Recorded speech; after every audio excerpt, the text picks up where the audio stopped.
کشمیر میں بھٹو نے assurance the as a foreign minister کہ یہ جنگ کشمیر تک کنفائن رہے گی، لیکن اس کے باوجود جنگ جو تھی وہ انٹرنیشنل بارڈر پر کھل گئی. جب وہ ایئر اٹیک آتا تھا تو لاہوریے چھتوں پر کھڑے ہو جاتے تھے، جو پیچھا ہوتا ہے اور ادھر مار رہے ادھر دیا. تو یہ کب تک فیصلہ ہوگا سر کشمیر کا؟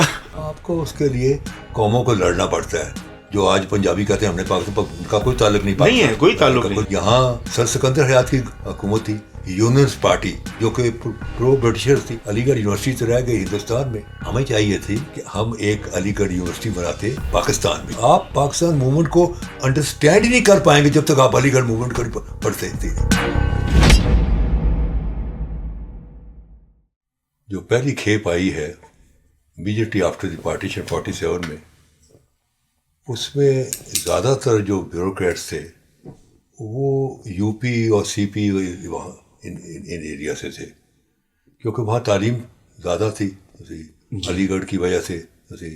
مثال طور پر میرے 3 ماموں ہیں، تینوں سگے بھائی، ان کا ریکارڈ ہے تینوں سی ایس پی، یعنی 2 بھائی سی ایس پی میں بھی آئے ہیں، 2 بھائی فورن سروس میں بھی آئے ہیں، 2 بھائی پولیس میں بھی آئے ہیں. لیکن 3 بھائی ایک ہی سروس سی ایس پی میں، 2 پرانے آئی سی ایس میں، انڈین سول سروس میں، جی اے مدنی، غلام احمد خان مدنی، آئی اے خان، اکرام احمد خان اور افتخار احمد خان. یہ تو 2 بھائی انڈیا سے پہلے انڈین کمپٹیشن میں آئی سی ایس میں آئے، اور ایک بھائی 1950 سی ایس پی میں آیا، اور تینوں ریٹائرڈ فیڈرل سیکرٹری. اب آپ دیکھیں سول سروٹ ڈپینڈ کرتا ہے کہ سول سروٹ جو ہے اس کا کانسیپٹ کیا ہے. اگر تو وہ حاکم بن کے بیٹھا ہوا ہے تو پھر وہ لوگوں کے اندر ایک نفرت پیدا کر رہا ہے، ایک لا تعلقی. تو وہ تو تھا انگریز کا طریقہ کار کہ اسٹے اوے فرام، دیسی لوگوں سے پیچھے رہو ہوتی تھی، ان سے مت میں رہو ہوتی تھی. لیکن پاکستان بننے کے بعد ہمیں چاہیے تھا کہ ہم اپنی بیوروکریسی کو یہ بتاتے کہ تم اب ایک آزاد ملک کی بیوروکریسی ہو، تم حاکم محکوم قوم کے اوپر بیوروکریسی نہیں ہو، تم تاج برطانیہ کے نمائندے نہیں ہو، یہاں تم پاکستان کے عوام کے سرونٹ ہو، جو سول سرونٹ. تو یہ ہم نے ان کا جو ہے کانسیپٹ چینج نہیں کیا. میں بتاتا ہوں کہ میرے ایک ماموں ان کا میں ذکر کرتا ہوں، جی اے مدنی، غلام احمد خان مدنی. ہی واز کمشنر کراچی ان 1960. پھر ہی واز کمشنر پشاور میں، جو آپ نے دیکھا ہے درا خیبر پر گیٹ بنا ہوا ہے، جس وہ ٹی وی پہ آتا ہے، وہ ان کے ہاتھ، وہ ان کا بنا ہوا تھا، ان کا بنا ہوا تھی. اور then he was commissioner Dhaka, he was development commissioner east Pakistan, he was chairman DIT Dhaka improvement trust. Modern Dhaka سارا انہوں نے بنایا ہوا ہے. نتیجہ آج یہ ہے. پھر ہی واز چیئرمین واپڈا. کپتائی لیک جو ہے اس اپنا بنگلہ دیش میں، وہ بھی ان کی بنائی ہوئی ہے. آج بنگلہ دیش بننے کے بعد میرے ماموں کے نام پر جو سب سے بڑی سڑک جس میں تمام امبیسیز ہیں، اس کا نام میرے ماموں کے نام پر مدنی ایونیو. مطلب یہ ہے کہ انسان ہے، اس کی خدمت کرے تو ریکگنائز کرتا ہے. ہمارے بیوروکریٹس جو تھے دے ور ٹاٹ ٹو رول. اور ہماری اکیڈمی میں ان کو یہ نہیں بتایا گیا کہ بھائی وہ جو برٹش بیوروکریسی تھی، آئی سی ایس کے لوگ، وہ ڈفرینٹ ان کا کانسیپٹ تھا. وہ they were the representative of the British crown, اور انہوں نے یہاں رول کرنا تھا. اس لیے وہ عوام الناس کے ساتھ تعلق نہیں تھے، رکھنا ہی نہیں چاہتے تھے. وہ اصل میں بنگال کا علیحدہ ہونے کا ایک کانسیپٹ یہ بھی ہے کہ ہماری جو بیوروکریسی گئی یہاں پنجاب سے، ڈی سیز اینڈ اپنا سپرنٹینڈنٹ پولیس وغیرہ، انہوں نے وہی برٹش، تو ان کو وہ کالا صاحب کہتے تھے. وہ کہتے تھے کہ مسٹر کلٹن اور مسٹر جان تو چلے گئے، یہ مسٹر اللہ دیتا چودھری چراغ الدین آ گیا ہے. جسٹ بیکاز یہ سی ایس پی تو ہی از بہیونگ لائک اے برٹشر. انہوں نے وہ جو ہے احساس کہتری پیدا کیا بنگالیز کے اندر. Bengalis were by temperament very very independent people, sir intelligence, very intelligent. تعلیم بھی سب سے زیادہ انہیں میں تھی. اب کمنگ بیک کراچی سے، دیکھیں کراچی کے جو تھے، جو آج حالات ہیں، اس کے سمٹمز 60 کے لگ بھگ قریب نظر آنے شروع ہو گئے کہ یہاں گڑبڑیں، جلسے جلوس. اب آپ کو ایک تو ہے نا کہ سارا ملک ڈسٹرب ہو، اسلام آباد کیپٹل چلتا رہتا ہے جی یہ پیسفل ہے جی. تو idea was to shift the capital to a peaceful place, جہاں جو وہاں کی ڈسٹرب کنڈیشنز ہیں، سوشو اکنامک کنڈیشن جس کی وجہ سے لوگ ڈسٹرب ہیں، وہ جلسے جلوسوں سے یہ نہ ہو کہ ایسی سینٹرل گورنمنٹ جو ہے ہفتے میں 4-5 دن بند ہی رہے. تو اس دیٹ واز بنیادی مسئلہ یہی تھا کہ اسلام آباد میں ایسی ایک نئی سٹی آباد ہوگی اور وہاں خاموشی سے بیوروکریسی جو ہے اپنا کام کرتی رہے گی. لیکن سر اسموتھلی اتنا بزنس میں بہت آگے چلتا رہا کراچی. آپ کے پوائنٹ پہ میں آ رہا ہوں. جی جی. اب جو ہے میں سمجھتا ہوں کہ کرنا یہ ان کو چاہیے، کیونکہ دیکھیں نا کہ اس وقت کراچی آئٹس اور سندھیوں کا بڑا اختلاف ہو رہا ہے، کانفلکٹ چل رہا ہے. جی. اس کا ریزن یہ ہے کہ بھٹو جو تھا وہ اپنا کر گیا، اپنا کوٹا سسٹم کر گیا. اس نے کیا کہ 40% شہروں کو اور 60% رورل کو. اب جہاں تک رول 30-70 نہیں تھا، میں بتاتا ہوں. 40-60 تھا. 60 جو تھا وہ تو 100% سندھیوں کو دے دیا گیا، یہ پرزیوم کرتے ہوئے کہ جیسے سندھ کے رورل ایریا میں اس کو باہر اردو اسپیکر یا پنجابی ہے ہی نہیں. حالانکہ اپنا حیدرآباد اور یہ بہت سارے شہر ہیں، سکھر ہوا بڑے بڑے وہاں اردو اسپیکنگ ہے. تو 60 وہاں تو 60 کا 60 ان کو دے دیا گیا. جی. لیکن ان 40% میں یہ آرموڈ دیا گیا کہ یہاں جو کراچی میں سارے کو اردو اسپیکنگ تھوڑی ہیں، سندھی بھی تھے، 10 وہاں سے بھی نکال لیے. اب یہ ہو گیا 70-30.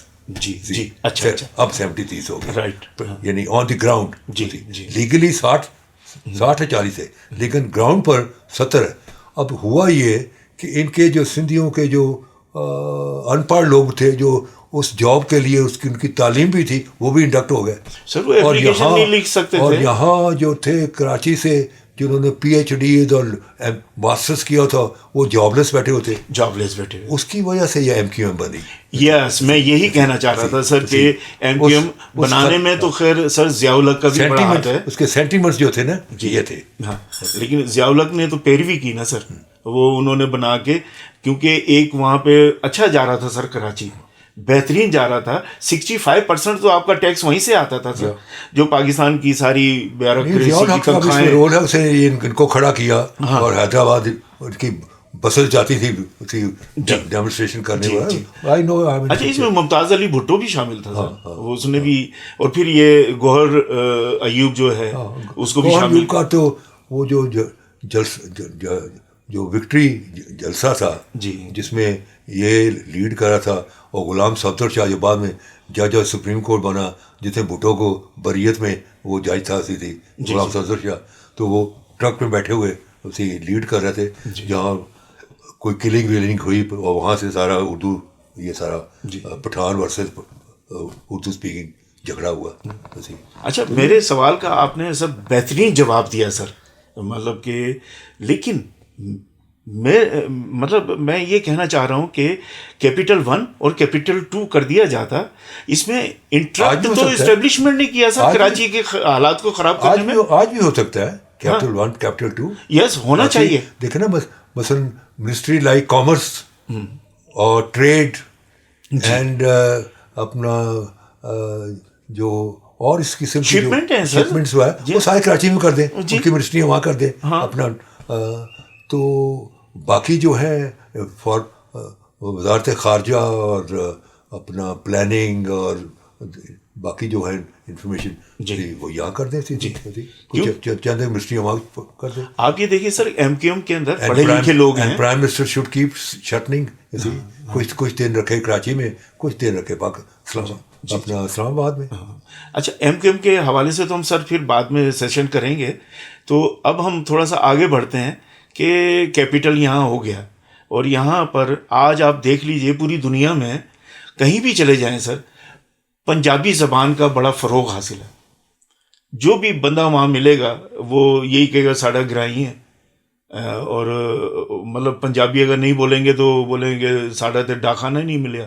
یہی پختون برادری کا ہے کہ وہ آپس میں ڈاکخانہ ملا لیتے ہیں, اور یہ زد عام ہے سر یہ ساری باتیں. قوم نہیں بنی نا, قوم نہیں بنی سر. اچھا قوم تو اس وجہ سے نہیں بنی کہ پاکستان ان کے ہینڈ اوور کر دیا گیا. جو جاہل, جو قومیت کا پرچار کرنے والے تو تھے ہی نہیں سر. یہ تو ایوب نے بھی مطلب کوشش کی کہ ایک قوم بن جائیں, پاکستانی ہوں. جبکہ دیکھیے کہ آپ پاکستان کی قومی زبان اردو ہے, اس کو کس طرح سے اس کی تذلیل ہو رہی ہے سر.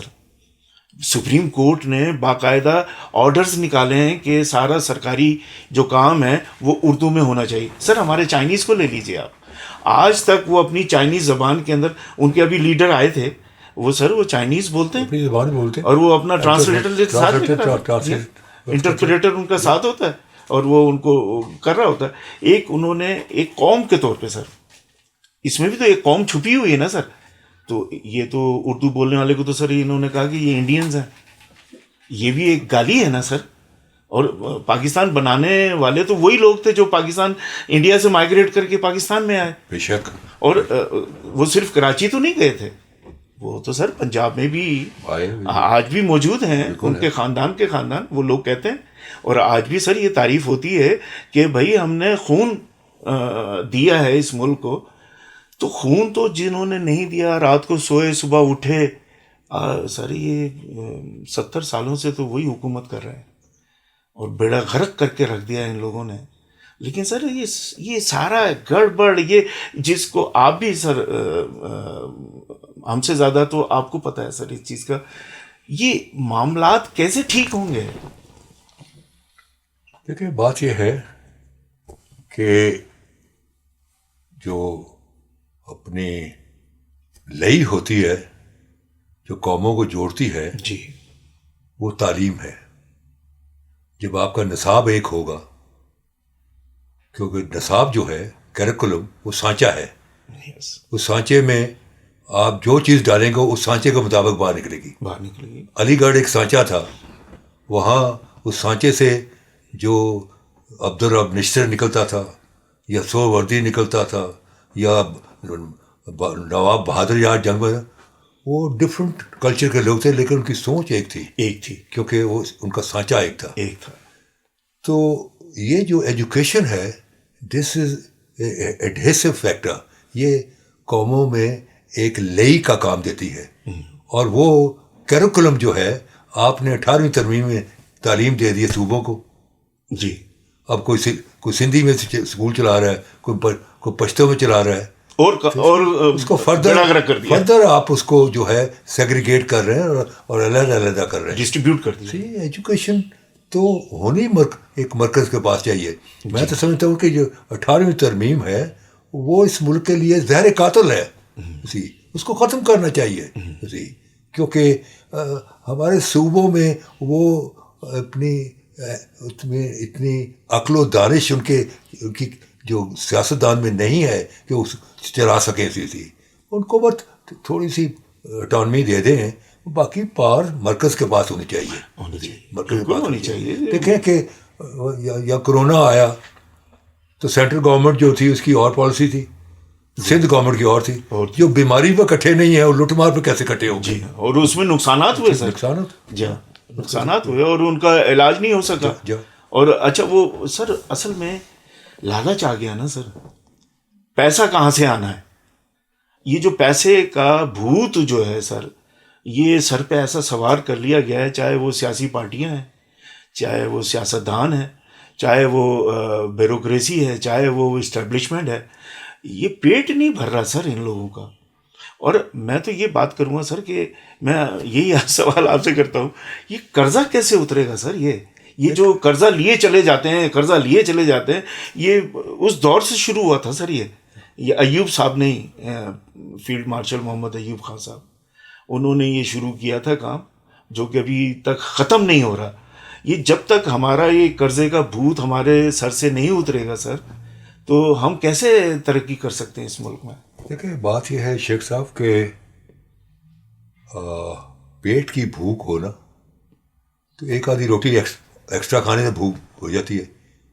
یہ جو آنکھوں کی بھوک ہے نا یہ نہیں ختم ہوتی. جی. یہ لوگ چھوٹے گھروں کے لوگ ان کی آنکھوں نے غربت دیکھی ہے, جہالت دیکھی ہے, افلاط دیکھی ہے. یہ پاکستان کو دعا دیں, ان کے یہ اپنے باپ کا نام نہیں بتا سکتے. یہ جو آج آپ کو نظر آ رہے ہیں یہ ان کو کہیں کو والد صاحب کو بتاؤ, اپنے باپ کا نام نہیں بتا سکتے. انہوں نے یہاں ہی لوٹ مار کر کے یہ پیسے اکٹھے کیے ہوئے. اور پھر اچھا پیسے اکٹھے کر کے یہیں لگائے. پھر اسی لیے یہ طبقہ پورا ایک گروپ بن چکا ہوا ہے. وہ کسی خاندانی آدمی کو, کوئی صاحب کردار, صاحب علم, صاحب تجسس, صاحب دین قسم کے شخص کو پبلک لائف میں آگے آنے نہیں دیتے. ان کو پتہ لگ جائے کہ یہ ان خصوصیات کا حامل ہے, اس کے راستے میں رکاوٹ بن جاتے ہیں. اور میں نے جیسے آپ کو پہلے ہی بتایا تھا کہ چیز یہ کہ وہ ایک سیبوں کی مشین ہوتی ہے, اس پر سیب پہلے وہ دھوتی ہے, پھر وہ سیب کانورٹ بیلٹ پر چلتے ہیں, اور جو سیب داغدار ہوتا ہے اس کو مشین آٹومیٹکلی ٹک سے باہر پھینک دیتی ہے. ہماری جو سیاست کی مشین ہے اس وہ چلتی جاتی ہے, جتنا چور بدماش ہیں وہ نکل جاتے ہیں, جو صاف ستھرا سیاست اس کو ٹک سے باہر پھینک دیتے ہیں. اور یہ سلسلہ چلا آ رہا ہے کئی سالوں سے, یہ چلا آ رہا ہے. تو جب آپ اچھے لوگوں کو لائیں گے ہی نہیں, بلکہ ان کے ساتھ ایک آپ کا نفرت کا اظہار ہے, ان سے خوف ہے کہ یہ آ گئے تو ہمارا دیا بجھ جائے گا, کیونکہ نہ ان میں ایبلٹی ہے, نہ ان میں اخلاقیات ہے, نہ ان میں تعلیم ہے, نہ ان میں ریلیجن ہے. وہ تو دو ہاتھوں سے لوٹنے کے لیے لگے ہوئے ہیں. They are لٹیراز. جی, ان کو سیاستدان کہنا از اے مس نامر. They are لٹیراز. جی ہاں بالکل. یہ تو کسی سویلائز کسی چائنا جیسے ملک میں ہوتے تو یہ تو ان کو تو اگلے شوٹ ڈاؤن کر دیتے تھی 10-12 ہزار آدمی کو. سر وہ تو انہوں نے جہاز میں بھرے. یہ جو منشیات جب وہاں پہ پھیلی ہے تو انہوں نے تو ان کو بھرا. انہوں نے کہا ہم نے آپ لوگوں کے لیے ایک جزیرہ بنایا, ہم وہاں پہ آپ کو بسائیں گے. لے جا کے سمندر میں غرق کر دیا. 2-4 لاکھ آدمی کو انہوں نے کلیئر کیا. جی ہاں. اچھا یہاں تو ایک آدمی کو نہیں وہ کر سکتے. سر اس کی میں مثال یہ دوں گا کہ ANF ڈائریکٹوریٹ سے شروع ہوئی. ANF ہماری پاکستان کی ڈائریکٹوریٹ بنایا گیا. اچھا ڈائریکٹوریٹ بنایا گیا تو بھائی اس کو ختم ہو جانا چاہیے تھا نا سر. ایک چھوٹا سا ایک آفس ہونا چاہیے تھا. سر وہ فیڈرل منسٹری بن گئی اس کی. کیا ترقی کی ہے. اور پھر وہ منشیات جو ہے افغانستان سے آ رہی ہے, KPK سے آ رہی ہے, اور اس میں سر سیاسی گڑھ موجود ہیں, گاڑیوں میں بھر کے آ رہی ہے. اور یہاں پہ ہمارے پہلے تو وہ لوگوں میں ہوتی تھی, بزنس مینوں میں ہوتی تھی, آفیسروں میں ہوتی تھی. پھر جو سر ہمارے جو کالجز اور جو اسکولوں میں لڑکوں میں آئی سر. اس کے بعد سر لڑکیوں میں بھی یہ چیز موجود ہے, پیدا ہو چکی ہے. اور آئس وغیرہ جو ہے, آئس وغیرہ, یعنی کہ ایسے نام لیے جا رہے ہیں جو ہم نے کبھی زندگی میں نہیں سنے. تو یہ معیار ہو گیا ہمارا. ہم ایک طاقتور قوم بنا سکتے ہیں سر. دیکھیں بات یہ ہے کہ پھر یہ قوموں نے فیصلہ کرنا ہوتا ہے, اور پالیسیز جو ہوتی ہے وہ قومی پالیسی ہوتی ہے. جی میں آپ کو ایک قصہ سناتا ہوں. یہ کوئی 25 سال کی بات ہے, 25-30 سال کی. اب کوئی امریکن ججز وغیرہ آئے ہوئے تھے. جی. تو امریکن ایمبیسی میں ڈنر تھا, تو مجھے بھی انہوں نے انوائٹ کیا تھا. تو میں ان کے ساتھ گپ شپ لگا رہا تھا. تو وہ سارے آئے ہوئے تھے یہ اینٹی نارکوٹکس کے سلسلے میں. جی رائٹ. ہاں اس سلسلے میں آئے ہوئے تھے. اور وہ ان کی بڑی پالیسیز تھیں. تو میرے ساتھ جب ان کا انٹریکشن ہوا تو میں نے ان کو کہا کہ دیکھیں کہ یہ پاپی کا جو آلٹرنیٹ کراپ ہے وہ نہ تمباکو ہے, نہ کپاس ہے, نہ گندم ہے, وہ پاپی ہی ہے. کیونکہ پاپی کو جو ہوتا ہے وہ جو 1 کلو یہاں ہوتا ہے, وہ جو 1-1.5 لاکھ کا ہوتا ہے, وہ 1 کروڑ کا نیو یارک میں ہوتا ہے. نیو یارک میں اس کو کنورٹ. تو وائی شوڈ وہ تمہارے لیے اس کو چینج کرے. جی تم نے اگر کرنا ہے تو اس علاقے کو ہائیلی انڈسٹریلائز کر دو, ہائیلی انڈسٹریلائز کر دو. اچھا سر، باہر کے ممالک میں چرچ جو ہے قانونی طور پہ اس کو دے دیا گیا ہے، یعنی کہ ہمارے ہاں تو قانون یہ بنا ہی نہیں نا سر، لیکن وہ ایک مقدار رکھ دی گئی ہے. یہ اب جو سننے میں آئی ہے بات، کیونکہ اس کو وہ ختم نہیں یوز ہوتی ہے نا، یوز ہوتی ہے. تو میں نے کہا جی کہ یہ جو ہے پاپی کی آلٹرنیٹ کراپ، نہ تمباکو ہے، نہ کپاس ہے، نہ گنا ہے، وہ آپ ان کو جو ہے یہاں اس کو جو ٹرائبل ایریا ہے وہیں ہوتی ہے، وہاں ہائیلی انڈسٹریلائز کر دیں، انڈسٹری لگا دیں. جب ان کو انڈسٹری سے اپنا لافلی اور مورلی پیسے آنے شروع ہو جائیں گے تو وہ پاپی اپنے آپ جلا دیں گے. جی ہاں، اب نہیں کریں گے، آپ کی بات نہیں مانیں گے. جی ان کو بات سمجھ نہیں آئی.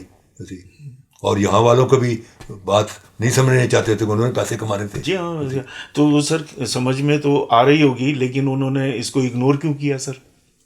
بس اگنور بڑا کیونکہ ان کی ضرورت ہوگی، وہ ان کی وہاں بھی پہنچ رہی ہے سر. وہاں جا رہی ہے، بالکل جا رہی ہے. اور ہماری لوگ پہنچا رہے ہیں، ہمارے لوگ جا رہے ہیں. وہاں بھی large number of people are now addicted to this ice vice جو وہاں بھی چل رہی ہے. جی چلیں سر، یہ تو بہت ساری باتیں ہیں سر. اب آتے ہیں واپس سر، ہم آتے ہیں یہ جو آئین جو پیش کیا گیا ہے، تو مجھے یاد ہے سر آپ نے 1973 کا جو آئین ہے، بھٹو صاحب سیٹ پر موجود تھے اسمبلی میں، اور آپ نے کھڑے ہو کر سر تقریر کی تھی کہ اس کو اس طرح کر لیں، اس کو ایسے کر لیں. وہ ماشاءاللہ بہت یادگار تقریر ہے سر آپ کی. وہ تو اس میں ہر 1 منٹ کے بعد بھٹو صاحب کا رنگ کیوں پھک پڑ رہا تھا، ان کے چہرے پہ ایکسپریشنز جو ہیں وہ فقرات کے اور غصے کے وہ موجود ہیں سر. وہ ساری چیزیں ویڈیو بھی موجود ہیں. تو آپ اس وقت کی مجھے تھوڑا سا ایک فیلنگز بتائیں کہ جب آپ بتا رہے تھے کہ اس کو ایسے کر لیتے ہیں، کیونکہ سر یہ تو ضروری ہوتا ہے کہ آئین جب آتا ہے تو اس کو ڈسکس تو کیا جاتا ہے، اور اسمبلی میں قانونی طور پہ اس کو ڈسکس کیا جا رہا تھا. تو اس کے کیا سر؟ اصل میں جو بھٹو جو تھا وہ بائی ٹیمپرامنٹ ایک ڈکٹیٹوریل مائنڈ کا بندہ تھا. وہ اسمبلی کو سمجھتا تھا کہ یہ میرے حاریز بیٹھے ہوئے ہیں اور میں ان کا جو ہوں وڈیرا ہوں اسی، اور ڈیل بھی سین کرتا تھا ایم این ایس کو لائک حاریز اسی. اب اس اسمبلی میں پیدا ہو گیا میرے جیسا بندہ جو کہ آزاد منش اسی، جو کسی قسم کی قدر کو قبول کرنے کو تیار ہی نہیں ہے، جو اس سوچ سے آیا ہوا ہے کہ میں اسمبلی میں ہوں representative of the people of Pakistan. Yes, ہلکے کا نہیں ہوں، ہلکے سے تو میں صرف الیکٹ ہو کے آیا ہوں. جی ہاں، I am member of the entire Pakistan. Entire Pakistan correctly. وہ تو ایک موڈ ہے اسمبلی میں آنے کا کہ آپ قصور سے الیکٹ ہو گئے، but once you are in the parliament you are a member of the entire country. یہ لائبلٹی آپ کے اوپر، ذمہ داری. تو میں کیونکہ پورے ملک کا جو تھا چوکی دارہ کرتا تھا اسمبلی میں، کوئی بھی کہیں بھی معاملہ، کہیں دلبندین سے لے کر اپنا ہمالیہ کے پہاڑوں تک کہیں بھی مس کیریج ہو جاتا لا کا یا انصاف کا، I would take it very vigorously. جی. اب یہاں میں نے جو اسمبلی میں جو میں نے اپنے اناگرل اسپیچ جو آئین پر میں نے کی، وہ کوئی 3 گھنٹے کی میری تقریر ہے. جی. اس میں میں نے کہا کہ آج ہم جب یہاں اسمبل ہو رہے ہیں تو میری جو یادداشت میں جو ہے وہ مشرقی پاکستان کے 167 گریٹ ممبرز یاد آ رہے ہیں کہ وہ آج یہاں موجود نہیں ہیں. جی. تو یہ جہاں پیرزادہ نے کہا کہ یہ بڑا خوش قسمت دن ہے کہ آج ہم آئین کی بات کو لے کے چل رہے ہیں، تو میں نے کہا کہ یہ بڑا بدبخت دن بھی ہے کہ ہم آدھے پاکستان سے میٹ کر رہے ہیں، اور جب کہ 167 ممبر مشرقی پاکستان تھے وہ یہاں پریزنٹ نہیں ہے. اور وہ کیوں پریزنٹ نہیں ہے؟ میں نے اگلا سوال پوچھا. یہ میری انگریزی کی میں تو اردو میں ٹرانسلیٹ کر رہا ہوں، آپ نے دیکھا ہوگا، میں نے آپ کو کاپی بھی دی ہے. تو اس کو میں نے اگلا سوال کیا، کیوں نہیں پریزنٹ؟ میں کہ وہ پریزنٹ اس لیے نہیں ہے کہ ایک شخص جو کہ اقتدار کا رسیہ تھا اس نے جو ہے ایسے حالات پیدا کر دیے، حالانکہ وہ منارٹی کا لیڈر تھا. جب منارٹی کا لیڈر میجارٹی کو اقتدار ٹرانسفر نہ کرے تو اس ملک میں ایک کیوس پیدا کرتا ہے، ایک ہیجانی کیفیت پیدا ہوتی ہے جو اس ملک میں پیدا ہوئی. اور یہ وہ شخص ہے جس نے اس ہیجانی کیفیت پیدا کرنے کے لیے اپنے جلسے جلوسوں میں کہا کہ جو جائے گا ڈھاکے میں اس کی ٹانگیں توڑ دوں گا، اور جو جائے گا ڈھاکے وہ یک طرفہ ٹکٹ ہو جائے گا. ڈھاکے جانا مین پارلیمنٹ، کیونکہ اس وقت seat of parliament was in Dhaka and seat of government was in Islamabad as it is today. تو میں نے کہا کہ یہ اس نے بیان دیا 28 فروری 1971 کو اقبال پارک لاہور میں. دوسرا اس نے بیان دیا اپنا کراچی میں نشتر پارک میں 14 مارچ 1971 کو، اور وہاں اس نے کہا کہ you are the majority party of east Pakistan, I am the majority party of west Pakistan, therefore separate transfer of power in east Pakistan and separate transfer of power in west Pakistan. تو میں نے کہا جس کا کہ اخباروں میں یہ جو تھا ایک آزاد اخبار ہوتا تھا لاہور سے، اس نے ہیڈ لائن لگائی اسی، تو اس کا ایک بڑا ایڈیٹر ہوتا تھا اپنا اطہر، ابھی عباس اطہر، اطہر عباس بڑا فیمس جرنلسٹ، وہ بعد میں اس میں چلا گیا تھا، عبداللہ ملک کا وہ اخبار تھا. تو اس نے ہیڈ لائن لگائی ادھر تم ادھر ہم. یہ نعرہ یہ عباس اس کے یہ بھٹو صاحب کا نہیں تھا؟ نہیں بھٹو نہیں کہا نا، جو سیپریٹ ٹرانسفر پاور اس کا اس نے ٹرانسلیشن کر دیا، ٹرانسلیشن کر کے تو ادھر تم یہ سرخی لگا، یہ سرخی لگائی ادھر ہم ادھر تم، وہ ادھر تم، وہ اس کو چپک گئی. آج تک پیپل پارٹی اس کو دھونے کی کوشش کرتی ہے، وہ ایسی چپکی ہوئی ہے کہ وہ ہٹتے ہی نہیں ہے. تو یہ میں نے تقریر میں اپنا کہا. پھر میں نے کہا کہ جب بھٹو ڈھاکہ سے آیا 25 مارچ کو، ملٹری ایکشن ہو گیا ڈھاکہ کے اندر، اور بھٹو کو اپنا ایوب خان وہیں چھوڑایا تاکہ ذرا دیکھ لے اپنی آنکھوں سے ملٹری ایکشن، اور 26 کو اس نے جہاز دے دیا، اس پر بھٹو لینڈ کیا. تو میں نے کہا جب وہ آیا اپنا 26 فروری 1971 کو لینڈ کیا کراچی ایئرپورٹ پر، تو ساری ورلڈ پریس کھڑی ہوئی تھی. تو انہوں نے پوچھا کہ Mister Bhutto what are your reaction about this military action which has started in Dhaka. یہ جمہوریت کا دل دادا کیا کہتا ہے؟ Thank God Pakistan has been saved. خدا کا شکر ہے پاکستان بچ گیا. یعنی اس کو تو چاہیے تھا کہ کہتا کہ آج پاکستان کے ٹوٹنے کی بنیاد رکھ دی گئی. جب آپ میجورٹی پارٹی کا گھن بچہ کولو کر دیں گے تو ویئر از پاکستان. وہ فیلنگز جو ہیں وہ بالکل اس کے اگینسٹ تھا. جو یہ جو میں تقریر کر رہا تھا تو وہ ہی واز سویٹنگ، اس کے پسینے چھوٹے ہوئے تھے اور اسمبلی کھچا کھچ بھری ہوئی تھی. تو منسٹرس کو بار بار کہتے اس کو روکو، وہ کبھی نہیں رکتا، اور کسی کی ہمت ہی پڑتی because I was very smart on my feet. میں ریپٹیز ٹھک سے مارتا تھا جواب دیتے. جی. تو اس طرح میں نے اسٹارٹ لیا.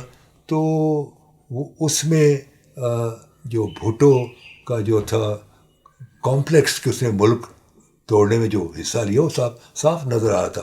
پھر اس نے پشاور میں کہا کہ Peoples Party will not be attending the forthcoming session of National Assembly in Dhaka because we would be treated as double hostages and that will be going to slaughter house. میں یہ کہوں جی میں کراچی سے نہیں جا رہا کہ میں ڈبل ہاسٹیجز ہو جاؤں گا، اس کا میں کراچی کو خیر بات کہہ دیا.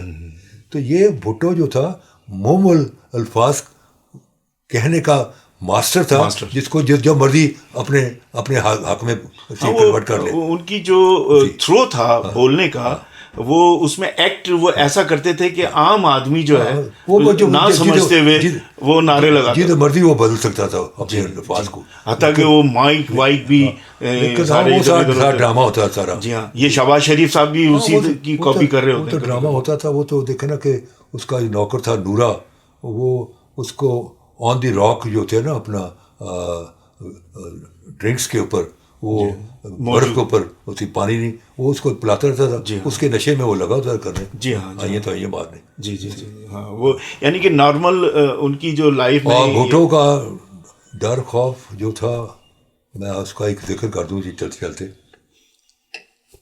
بھٹو جو آیا قصور میں ایک سیکنڈ ٹائم دوبارہ آیا, اور الیکشن کال اپ ہو گئے تھے جی, میں ایک الیکشن لڑ رہا تھا, تو اس کو بڑا ویلکم اسی رائٹ فرام کانا کاچاک اور لولیانی اور بنٹنگ گیٹ شیٹ بنے ہوتے. اچھا, اس وقت آپ پیپلز پارٹی کا حصہ تھے؟ الیکشن تک تو تھا میں, الیکشن کے بعد میرے پہ اختلافات ہوتے ہیں جی. تو وہ اپنا جو آ گیا اور جلسہ تھا شام کو, تو یہ کوئی اپنا کوئی دوپہر کو ہی آ گیا. He had a lunch with me, ساتھ اس کے سارا پیرافرنیلیا, چودھری فضل اللہ جو بعد صدر بنا, مراج خالد, مسواکر, غلام ساجتوئی, اسی حفیظ پیر زادہ, کسی کا نام دے سب اس پیرافرنیلیا میں. تو بھٹو کے لیے میں نے ایک بیڈ روم تیار کیا تھا وہاں. جی, میں نے کہا کہ آپ ریسٹ کریں. تو میں نے کہا کہ اگر آپ کے پاس تھوڑا موقع تھا, کچھ اپنے ڈیلیگیشنز ہیں وہ آپ سے ملنا چاہتے ہیں اسی, تو کہتے ہیں کیا ہے ان کا وقت. تو میں نے کہا جی ایک ڈیلیگیشن تابع مرضی ذمہ داروں کا. تو ہی سیڈ کہ Mr Kasuri what is meant by تابع مرضی. کہ جی تابع مرضی ذمہ دار وہ ہیں جو مغلوں کے زمانے سے they are مزارہ actually, they are not the owners, they are مزارہ, بٹ نسل در نسل چلے آ رہے ہیں مغلوں کے زمانے سے.